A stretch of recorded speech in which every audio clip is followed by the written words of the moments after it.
Take it Well, away. thank you so much. It's a pleasure being here, and again, thanks to all the organizers for inviting me. Today, I'm going to do a little bit of a potpourri over some different works that we have been doing the last, say, 3-4 years, and it has to do with a central theme in this conference, which is stochastic reaction networks. So, with further ado, essentially, I will go essentially through the two topics that entertain us today, which is simulation, where we actually have an assumption, which is essentially that God has given us all the parameters that are needed to run these stochastic systems, right? And we want to predict some quantities, usually deterministic quantities, out of these stochastic systems. I mean, it could be expected values of observables, it could be probabilities of exceedance and such things. So I will touch upon these works in that process. Essentially, the first is related to understanding a posteriori approximation for weak error expansions on the tau leap, and the second is where we actually started trying to use a mix of exact pathwise simulation and tau leap approximation based on the need to control essentially exit and improve the work per path essentially. And the last, the number 3 essentially is when we actually move from this to a multi-level setting motivated by the work of Anderson and Hayam actually. And the last of this class actually is when we actually, on top of this, we introduce a split through the set of reaction paths, so that we could actually adaptively and on the fly, partition the system into slow and fast reactions and treat them differently, as I will explain later on. This is going to be touched upon by the poster that Pedro Villanova will present today. And the last one, which is of different nature of this one, is going to be presented by, again, posters of Shiheb Ben Hamouda, and it has to do with the need to address some kind of stiffness in a system and the context of multi-level Monte Carlo. In such a context, when you try to apply, for example, explicit tau leap you get naturally you get a CFL type of constraint, right? That constrains the maximum, the coarsest time step that you can use in your hierarchy of multi-level Monte Carlo. Now, this depending on the stiffness of the system, this constraint can be substantial. So a way to actually address it is that, okay, you can introduce further levels above this constraint if you actually relax the constraint of just staying with the explicit methods and allow for some implicit method to be used in coarser levels. Now then the question comes, how to do that? I mean, what could be a first attempt to introduce such an implicit method, how to couple it in a multi-level Monte Carlo context, and when to decide and when to switch, say, first to an explicit approximation, and eventually maybe if you wanted to make it unbiased at the very bottom, right? Although this is more like a theoretical discussion, because if really the system is costly to simulate with an exact method, you don't actually get to that level. I mean, it is seldom that you're going to get to that level, but just to fix the ideas. Okay? And then after that, if time allows, I will touch upon inference. I mean, I will discuss essentially one example that is coming from practical applications that has to do with huge engines in boats, and there will be one way to treat it at the beginning with some kind of indirect inference, and the second one that will be more like a forward reverse representation without the approximate inference, working directly on the system, but making a forward reverse approximation to maximize the use of the path that one generates. Okay, so let's go through the plan. First, then let's come back to one example that most of you know, is the spread of diseases, essentially epidemics, and in this case it's a SIR model, the classical, where actually you have two reactions in the system, two components, which is essentially the number of susceptible and the number of infected. The sum, which is counting the removed, is just constant, so we don't take into account the third component. And for the first two, actually, we have two possible reactions, which is one person getting infected, which increases the number of infected by 1 and takes 1 from the number of susceptible, and one infected getting removed from the system because of death or something else, and this is a -1 in the number of infections. Okay, and this goes hand in hand with the presentation that was done today already by Professor Kutz. Now, this system, and he was hinting already, has already this different nature already, depending just on the initial conditions that you give to the system. I mean, no rescaling of constants in the coefficients that drive these propensities, say, but just a tiny push in the initial condition of it. Now, what you see here is that if you start close to this lower boundary, which is very tiny number of infections, well, when you simulate, essentially, you get from the reaction rates ODEs some mean, right, which is not so close to what you do when you get an exact path simulation here by NSSA, for example. Why is that so? Because there are many paths that are really not showing very much, which are really trapped at 0, which essentially the infection dies and is pushing the mean downwards. Okay, so this is sort of my model in that respect. Now, if you start a little bit upwards, these two curves that look so different actually become very close, right? And it's not so easy to see when the two are going to be close, right? Because you are not taking limits; you're just giving numbers that are fixed. Okay, so coming back to the same setup that we had today in terms of channels for reactions acting on a vector that counts a species, right? X essentially is a vector that contains integer components. Each of them counts the number of individuals in a certain species, and these numbers actually change according to reaction channels. And reaction channels essentially are identified by one stoichiometric vector and one non-negative propensity function, A, that depends on the whole state, usually X. I mean, in reality, it's much sparser than that, but in principle, it could be like that. Okay? And the transitions are governed again by this description. So what do we want to do? Well, we want to somehow approximate a functional that depends on the whole vector, possibly, at final time, and this has to be computed in expected value, right? So we are going to propose some kind of approximation that will be random, and we want what we want to compute minus what we actually compute to be less than a prescribed accuracy with high probability, which means the probability of this event has to be hopefully larger than 1 minus alpha, and alpha is here, of course, a confidence parameter that you provide. So when you set for this task, essentially you are given these two numbers. Essentially, I want the accuracy, right, and I want some kind of confidence for it. All right? Now, it's up to you, of course, to construct M. So today, we already saw this algorithm for stochastic simulation, so I'm not going to stop on it. What it does actually is to produce paths that are exact in law, right? But you still have to, say, do averaging to approximate the expectation, right? So this does not remove the expected, the computation of the expected value, and this is what allows for pathwise inexact, so that have bias approximations to sometimes win over this one. Okay. All right. The second method that was discussed already is the tau leap, that is based again for the understanding on Kurt's random time representation. So super nice to say it when Tom is here. So okay. So again, this is just a bookkeeping, like you said today. You count how many reactions have occurred in the system up to time t, and you multiply times the corresponding jump size. Now, this is for the exact process, so to speak. And now, if you want to do a sort of forward Euler approximation in or say left point quadrature in this integral, you end up summing up Poissons, freezing the coefficients, which are like a times delta t here, over each of the time steps that you propose. And here, tau can be, for example, a uniform time stepping or a non-uniform time stepping. But, okay, in this sort of interesting process of approximation, something happens, essentially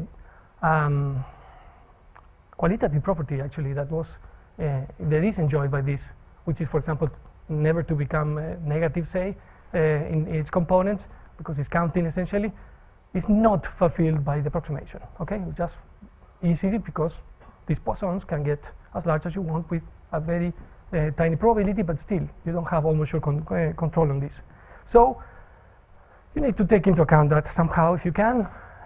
One way to do that is to say, well, I know more or less how to deal with this because these are Poissons, and then if I have a sum of independent Poissons, I can do tricks.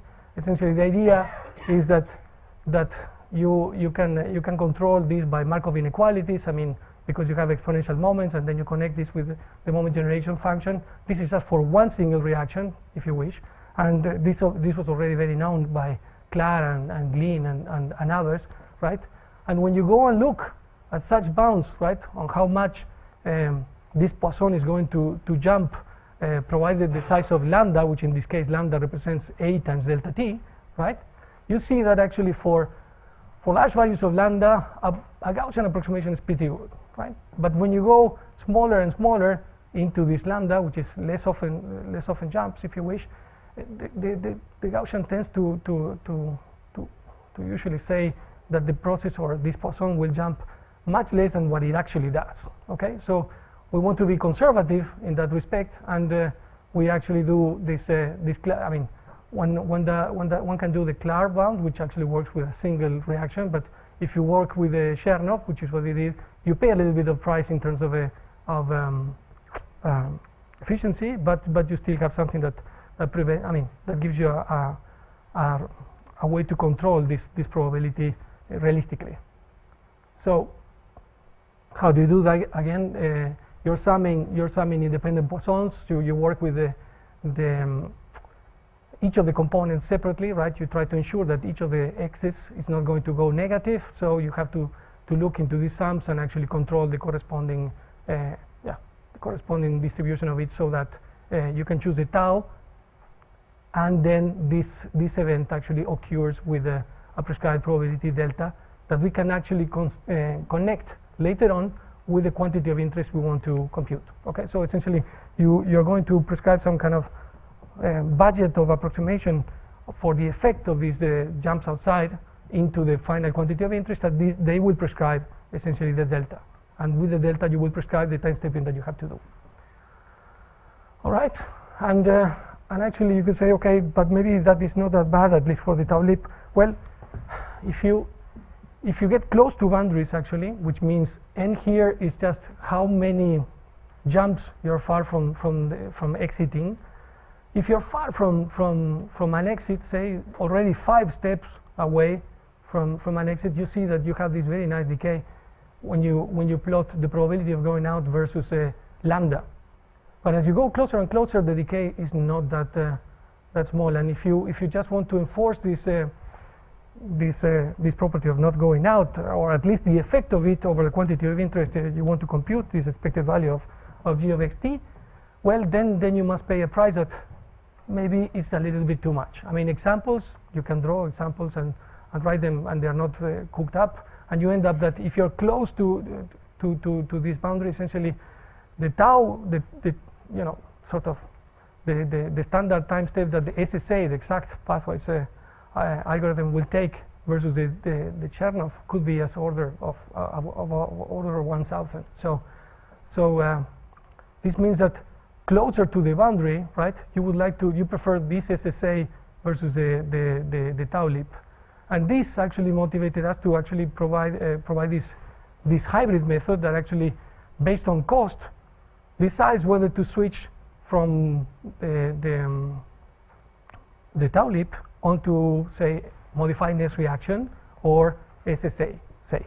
Okay, so this is just a couple of inequalities based on essentially properties that are dependent on the machine that you run and the algorithm that you're doing, so you can time them without much of an overhead beforehand, and then you use this for doing the actual time stepping. Okay, but this is single level. This is just to try to remove from the tau leap this sort of undesirable feature of taking too many small steps if you want to control this probability of going out, at least if you want to control it. So what the consequence for this hybrid approximation in the SIR example is that, okay, the blue here would represent when you take SSA steps, So again, we're looking at the plot that we had at the beginning, right, where you have the number of susceptible here and the number of infected. Remember, the trajectory started here and did like that, right? So here, what it says that is that the algorithm will take sort of SSA steps close to these boundaries, right? And in the rest, essentially, it takes tau leap, okay? Based again in this cost type of hybridization. And this is for just the probability of exiting in one step, like 10 to the minus 2. If you increase this, if you decrease this probability, that is, you make it tighter, say 10 to the minus 20, okay, this region grows, but not dramatically. So you see that it's not so brutal what you have to do to keep things in check. And this provides this sort of approach that sometimes switches from tau leap onto SSA and back, depending on how you want to deal with this.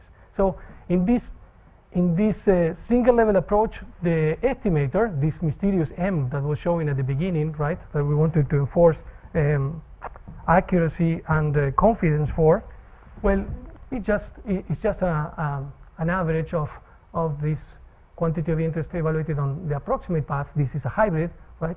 And this indicator function is just representing the fact that the path reaches the end without going out in the process. Okay, so there's a total error, which is the difference again between what we want to compute and what we actually compute, and this can be decoupled as usual, but in two components as usual, right? That will be statistical and bias, and the other that we want to take into account is this exit. And this exit essentially is handled by having some control on the size of the G and having some control on the probability of not going out through the whole path. But this means that actually you didn't go out in each of the steps, and not going out in each of these steps is governed by this delta. So this is a connection between the quantity of interest and the delta that you need to impose to reach a certain accuracy constraint. Actually, when you put this accuracy constraint, you try to make this less than tall, and since this error is not so difficult to deal with, you actually make it of the order tall square. So you essentially remove it from the picture, and you end up doing the usual split between this and this. Okay? And this is more or less one way to do it, but this is not the best. It's just that since delta is a small number in general for things to work, a path that goes out actually is something that is a rare event. So you're not going to try to sample this to see whether the delta is good or not. So you have to rewrite this probability in a different way, and this more or less comes with the product of the delta itself times the expected number of the tau leap steps that you take in your path. Okay, this is the usual thing that one deals with to control this error. Okay. So, and this is an okay quantity to estimate. So this is fine. Now everything is okay, and you can estimate the delta to deal with the contribution to the exit error. Now, there's another error that you have to deal with, and this is the discretization error. Okay, if you go and look for a priori estimates and you have uniform time stepping, for example, then you know that somehow this error will be of the order of delta t, right? This is if you just use tau leap, this will be of order delta t. Now, if you want to have a little bit more precise information, well, you need to rewrite this in some other way to have some kind of approximation. Okay, one way was to make some crimes here and use sort of variations, even though one doesn't have derivatives. But okay, this is more or less explained in the papers with Casson at the beginning. But using that, essentially, not only one gets an estimate for the expected value of this error, but also later on in the multi-level setting, one gets an idea what are the sizes of the variances between of the differences between consecutive levels. Okay, and this will be important, as we will see, because these stochastic reaction networks have a very nasty effect on kurtosis as you get delta t smaller and smaller. Okay, so we will see that. Okay, so what is the idea for the multi-level then? Well, the idea for the multi-level is like one takes the hybrid tau leap with this Chernoff constraint in the step size and this crazy switch back and forth between exact pathways and approximate one, and essentially creates levels of approximations by enforcing a maximum size of delta t on each level. So you start letting the maximum delta t going to 0, right? And by doing that, essentially, you are in principle trying to propose more more time steps from the tau leap point of view, right? Because you're making delta t smaller. So, but since you have this switch between exact and approximate, and the time scale for the exact does not change, this will mean that as you go deeper, you will try to put more exact time steps because this will be more efficient, right? So this will be seen too. Now, this is how you construct it, right? And then the actual estimator is essentially a telescopic sort of representation of the one in the deepest level.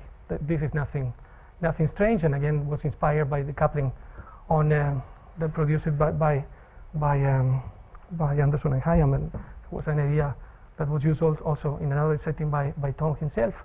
And in this setting you have 4 blocks, right? I mean, you have to couple tau leap with tau leap with exact with tau leap, and exact with exact. And the exact is here in the context used with the modified next reaction that is the easiest to deal with. Again, the contribution of David and Hayam. Now, this is important that you control this delta t maximum to create these levels, right? And well, the resulting meshes that you create are of course non-nested and vary very much due to these decisions on the hybrid nature for the algorithms that you use to simulate. This is the coupling. I will not stop again. This is the way again we are simulating the link between 2 consecutive levels, right? But again, this is something that I wanted to mention a little bit. In this context of pure jump processes, right? When you have convergence, and again, this you have Dijon Lee here. You have he showed the rates for weak and strong approximation on the tau leap. I mean, things are converging. Essentially, the expected value of consecutive differences are going to 0, and the variance of the difference are going to 0 as well, right? But you work in a lattice, right? This is not a diffusion. So things are not getting closer because they are getting closer in state. They're getting closer because the probability of the difference is going to 0. Okay? So you have a distribution that actually has a fixed stencil, and the probability, this is 0 and this is the other, right? The probability of being here is decreasing, right? But it's not because it's getting closer. So this creates kurtosis. This creates a nasty kurtosis actually, and the order of the kurtosis is 1 over delta t. Okay, so you should see it exploding. What is the bad news here? Well, the bad news is that, like it is here written, the variance of the variance, which is related to the kurtosis, is essentially going nasty and larger, which means the sample estimate for the variance, which is much needed in the Monte Carlo estimates, is getting worse and worse as you go deeper, which means on the one side you have multi-level Monte Carlo trying to use as few samples as possible in the deeper levels, because otherwise the complexity is broken, right? So you're trying to pass as much as possible simulations from deeper, more precise, exact levels onto coarse ones. All right, this is the way you want to do to make things work. But on the other hand, you need to estimate the size of those variances to choose how many samples you need to use in those deep levels. But those variances are getting very, very difficult to estimate, so you need more samples to do that. So if you try to kind of ensure that you're estimating the variances correctly, you need samples that are going like this, right? Oops, sorry. M much larger than 1 over 2p, but I mean p essentially is delta t in this context. So essentially ml has to be much larger than 1 over delta t. And delta t is going to 0. So okay, so you have two contradictory needs here. One is because you want to estimate the variances correctly, so you choose the number of samples correctly, optimally. And the other is you don't want to work in those levels. Those are the costly ones. So if you work too much in those levels, boom, you lose the complexity. So this is why it was important to actually derive another way of estimating these variances that was not based on just sampling, right? And for that, and Pedro is actually sitting over there, we derived, we used these results with Carson and not only estimated the expected values of the differences, but also the variances of the differences. And this helped us quite a lot to kind of overcome this constraint. I don't say that it works in all cases, but okay, it works in a few cases, and that was quite an improvement. It is not finished. I mean, this thing is still ongoing. Okay, so gene transcription and translation example. This is a system, right, that contains 3 stoichiometric vectors and several components in the reactions. What you see here is again that you have some kind of noisy effect on this one, and if you look at the log plot of the number of species, you see that, like Kurtz was saying today, some of them are of the order of 10, but some others are of the order of 1,000, right? So there's a disparity in the scales of the system, right? That in this case we don't use. I mean, we just don't use that one may be faster than the other or more present than the other. We just let the algorithms run and choose the parameters accordingly.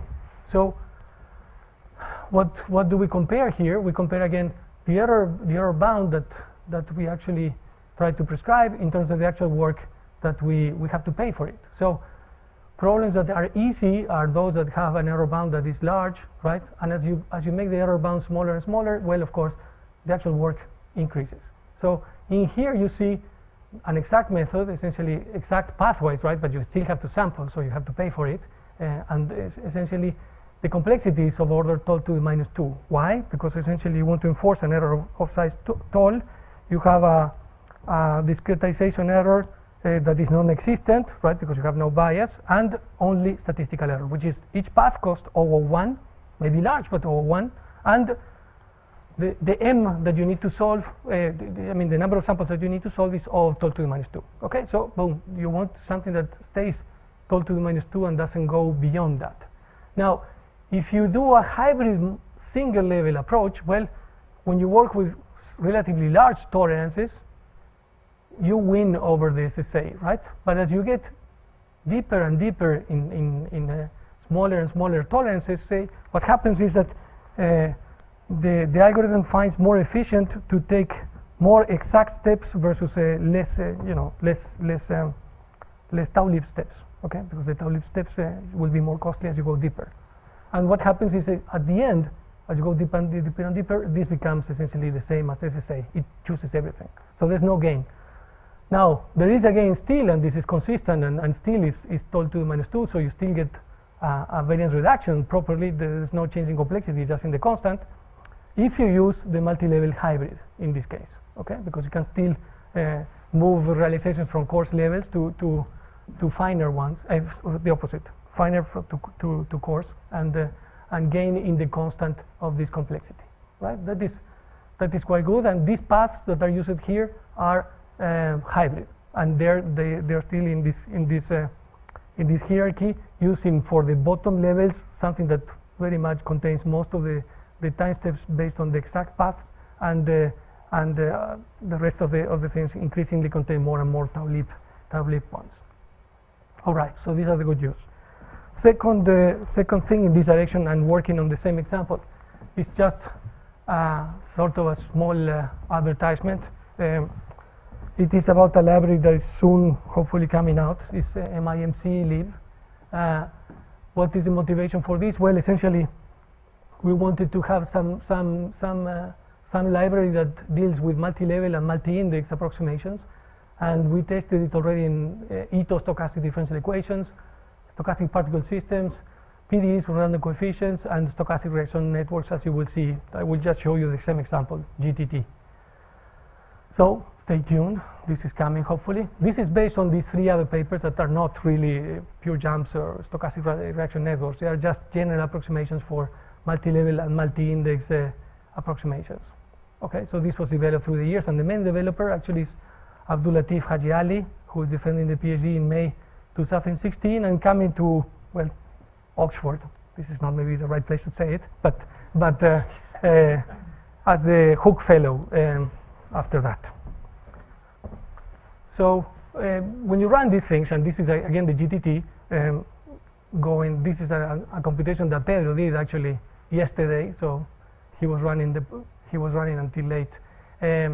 So you see, again, you prescribe first a tolerance that you would like to have, which is this line here, and then these are sort of different runs of the algorithm right? All of these are kind of different runs of the algorithm for different tolerances that you prescribe, and you make sure that actually each of those runs in probability, so it's less than the tolerance you prescribe. So this is an important check to make sure that the algorithm is not overkilling or not fulfilling the error bound, right? Because then when we make discussions on work and other considerations, I mean, they will only make sense if this is under control. So this you have it out of the plot. You also check normality in the estimators, because you want to check that the multi-level Monte Carlo approximation in this context is normal, because this is very much used to control the statistical error. Then you actually run and check I mean, it says MIMC, but in MIMC in this case it's just MLMC, multi-level Monte Carlo, and you compare it with the cost that Monte Carlo takes in this context. It will also provide you with a fit and a check on the cost per sample, the expected value of the differences between consecutive approximations, and the same for the variances. Now, what do I show here? I should tell you first that the library essentially only asks you to provide approximations. In this case, these are not hybrid paths. These are just the plain vanilla tau lip. Okay, we're just testing the library, and in this setting, these are not the same paths that we used here. Okay, so these are paths that will not give you this tau to the minus 2 complexity. They will give you tau to the minus 2 times log tau square. It's just to test the library. All right, so you see this thing, right? This is a confidence interval for the sample variance. We actually don't use the sample variance. We do something better in this continuation multi-level Monte Carlo, which is the base for this library. And thanks to that, essentially, we are stabilizing the estimate on these variances by using upper levels, essentially. So the skewness explodes, but most importantly, the kurtosis actually is already on level 6 of the order of almost 10 to the 3, which is the explanation of why this confidence interval for the variance looks so bad. All right. So a couple of things that you can get also is like the curves of the level versus the tolerance, and most importantly too is how you split actually, and I didn't discuss this too much, how you split between the amount of work that the amount of error that you or the budget in the error that you put for the statistical component and the bias component. I mean, the user never tells you that, right? He comes at you and says, hey, I need an approximation that fulfills this accuracy constraint with this confidence level, right? But he doesn't tell you, go and put this much in the statistical component and this much in the bias. This you have to find it for yourself.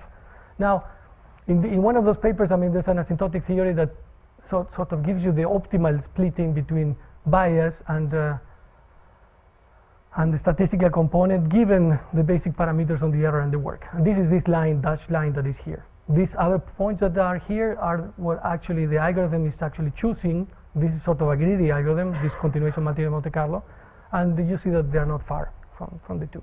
Okay. The other thing that I wanted to point you to is Pedro Villanova, actually Pedro Villanova, who is over there, raising the hand.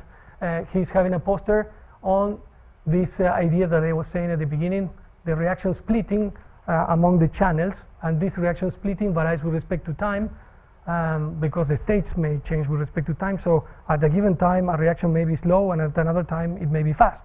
So you want to track these families of fast and slow, and essentially have a way to decide at each step how much of the operator, say, you put into the fast reactions and how much of the other you put into the slow reactions. For the fast reactions, you essentially use a Chernoff-Tau lip, and for the slow reactions, you use some kind of exact pathway method. Okay, and if you don't do this carefully, this is combinatorial in the number of reactions. It's not good news. So you have to be very careful to bring this down and make it doable. So this is somehow the spirit of this work to make things with different disparity of scales in activity, say, work. And now this split step on the tau lip. This was the idea that I said at the beginning again. Essentially here what you want to deal is with somehow some kind of stiffness, and because of the stiffness, you have a maximum step size on the say plane tau lip, and you want to add more levels above that, and those levels above that, well, they will be dealt, for example, by a drift implicit tau lip approximation. So what you have to do first is to motivate one method. Okay, what we did was to take the simplest one could think about, which is to deal with the drift part, which is sort of the compensator that Tom was talking about today, implicitly. Okay, so you solve for y, where actually instead of taking z here, you're taking the y here. So you have to implicitly solve first this equation, and then once you fix this y, you take the step, and you can check actually that this approximation never leaves the integral lattice. So you don't need to do a kind of round off to bring back from reals to the lattice. All right, but once you have that, essentially you can create a multi-level approximation, and we call it hybrid in a different spirit than the hybrid that I told you today. Okay, the hybrid before was, okay, sometimes we take approximate paths, sometimes we take exact paths or steps, if you wish. In here, the hybridization is with respect to the levels. So for the coarse levels, we use implicit time stepping because they are the only ones that can survive the CFL constraint. Okay, so they are the only ones that actually are stable at that level of the delta t. At some point, we switch to explicit if need be. Why would you switch to explicit? Well, because explicit becomes stable, and you don't have to solve for a nonlinear system of equations, so to speak. Okay, so whenever the explicit is available, we try to use it. There's a cost. I mean, there's a sort of discrete optimization that is not so difficult in this case, that tells you how to switch, essentially how to find this level where you switch from implicit to explicit. So for very coarse tolerances, you don't reach, say, this level. If you go asymptotically below, right, I mean, farther, you suddenly reach this level, and you start adding explicit time stepping at the bottom. And if you continue, say, you may end up doing some kind of unbiased approximation, if you wish. Okay. Okay, so this is a simple example, and Rathina is here actually. So it's fantastic that actually one speaks about the examples, and you look at the audience, and they are there. So this seldom happens. So this is just free reactions, and you have some stiffness in the system, and your approximation is trying to deal with the expected value of the second component in the system. These are the components, and you can find this paper in arXiv. So just go and you get all the parameters on the example and such things.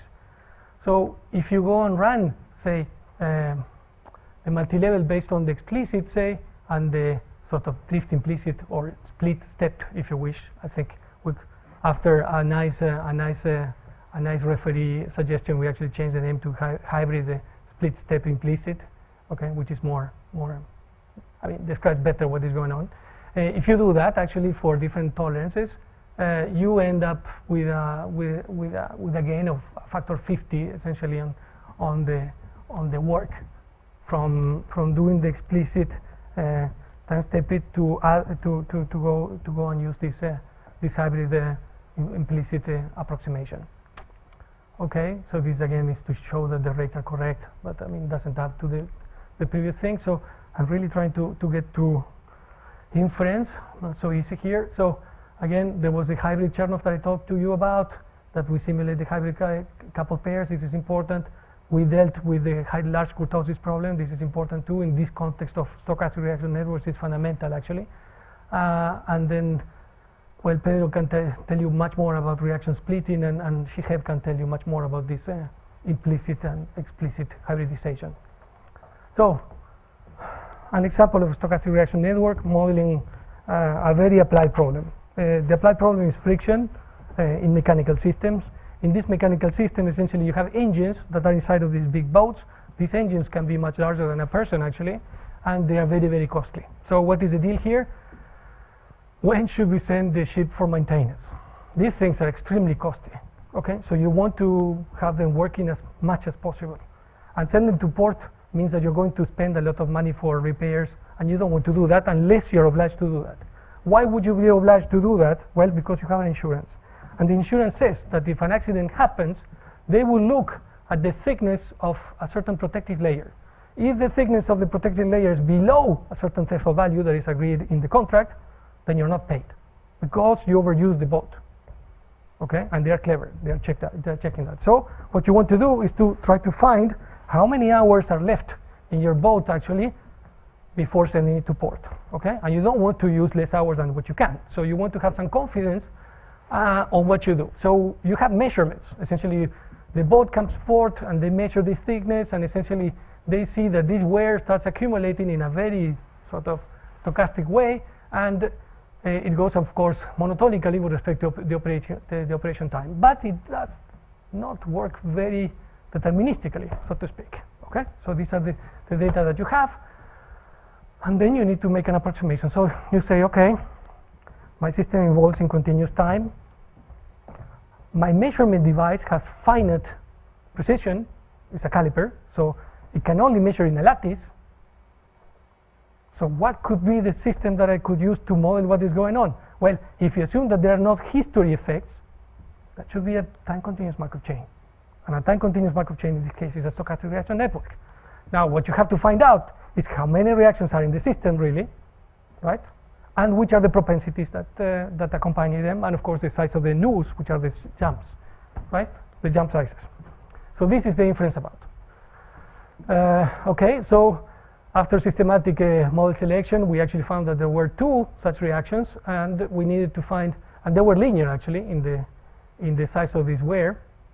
Essentially what happens is that as you wear more, there's less contact between the surfaces, and the sort of wear process slows down. It still continues, but it slows down. Okay. So you try to find out. So what happens here is like, okay, at the beginning essentially of time, right? You have the maximum thickness. So essentially this is a probability mass function that is almost concentrated here. And as you go down, well, you have this effect of going down on the size of the protective layer, if you wish. So what we did to deal with this was to actually do an indirect inference, and what we essentially this indirect inference was based upon is a method of moments, and what we did for the method of moments was to get the stochastic reaction network and write an approximate system of ordinary differential equations that track the mean of the distribution and the variance of it, and then based on that one can write an approximate likelihood, right?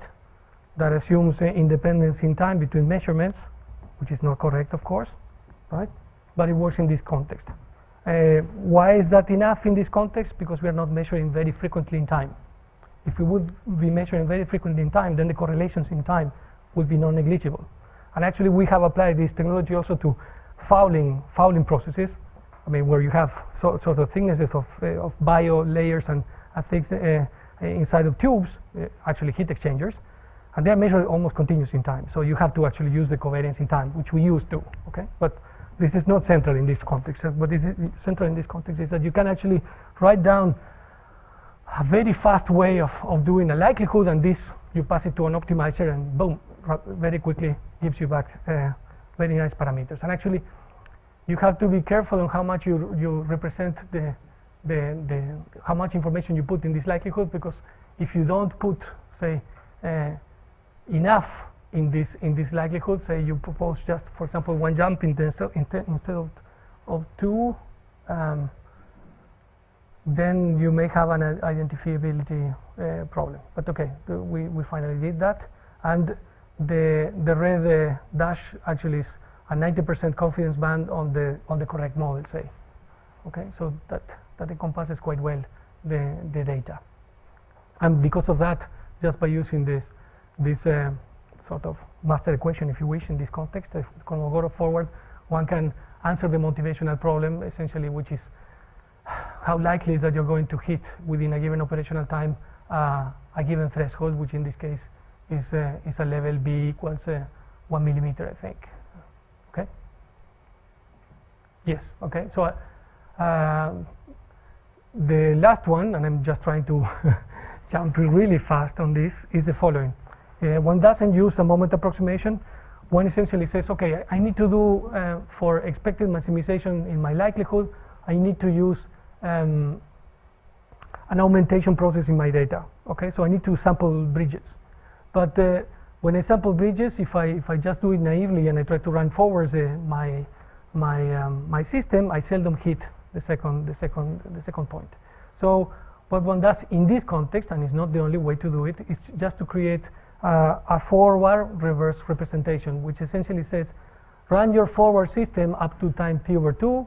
Okay, this is oversimplification too, but okay, and create sort of an adjoint process that goes from the very end and to the middle, so that if paths meet at the end, and the paths meeting at the end is again related with a certain kernel that one that introduce judiciously, then you can consider them in law as something that represents the total bridge that you want to sample.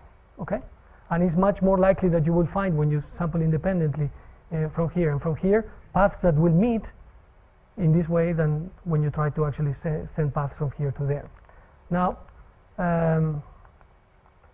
this is essentially what I'm trying to say. Essentially, if you want to compute an expectation, which is the expectation that you need in the expected maximization, you can concatenate, essentially, forward paths with backward paths, with the correct law, of course, according to a certain kernel that computes the difference of them, so how close they are when they meet at the middle point. And then there's a psi here that comes from a essentially stochastic representation. Essentially is this exponential here, where this gamma is the difference between these propensities. It's just before and after a jump. All right. So if you say this z is much larger than the nu, well, this is essentially a prime times nu, essentially. So if jumps are small, this will not be a scary factor, so to say. Okay. So if you can run this through the same example as we had before and others, and this works well. Actually, we do a phase 1 and a phase 2 in this process to accelerate the sampling part, because again, this contains an expectation step which is much more costly than the deterministic likelihood that I was using before in the approximation. And also one has to compute carefully when you are in many dimensions the meeting points and how many points you have to deal with, and Pedro has been very clever in trying to accelerate that process. So with this, essentially, I'm almost finished. This is how the algorithm would look like, right? You have to iterate through the values of the thetas until you get the point. This is essentially a birthday process, and we actually check that we actually compute correctly, so to speak, the maximum likelihood, which of course is not the exact solution, right? It's just the maximum likelihood value of the parameter. I should have said that, but I'm assuming in here and in the previous one that sort of, if you think Bayesian here, or if you just think of the likelihood, such function concentrates, right? I mean, you don't have multiple how should I say, I ran out of words now, wells, right? If you do that, then you have to use Markov-Chain Monte Carlo. But I'm assuming here that you have identifiability in the parameters theta that you're working with. This holds for both, for the expected maximization and for the other two. And well, I'm running out of time. Say yes. Okay. So I just can tell you that you can look at our examples. This is published already, and the method works quite well. Still, you know, as you go higher and higher in the dimensions, I have not so clear an idea on how this works, because we have kernels in the mix. Okay, so one of the things that we want to try in the future is to use, instead of direct methods, of course motivated by the first part of the talk, try to use approximate paths, right, to replace those that are coming from, say, modified next reaction or SSA in this context. Okay, so with that, I think I leave you. Thank you so much.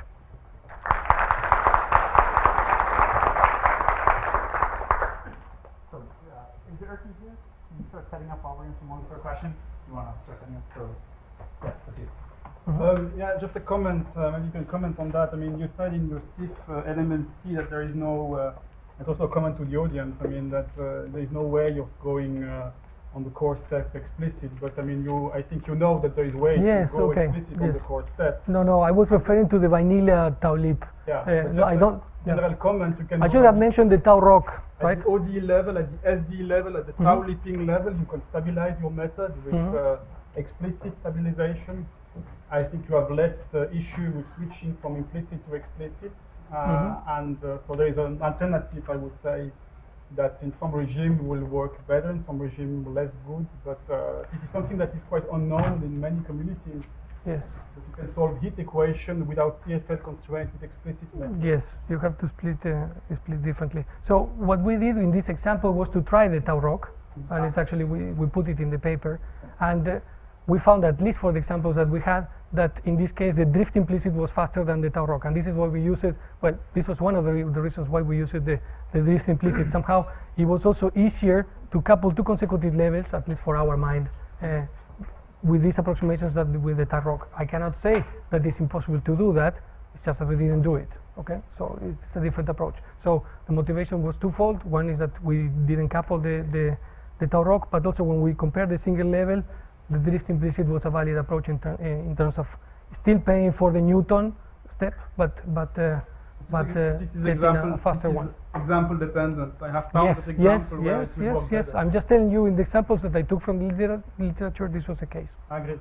So, but again, I must clarify that I meant, the explicit tau, not the tau rock, when I said explicit methods. Okay, this is a good point. All right, great. And roll again. Thank you.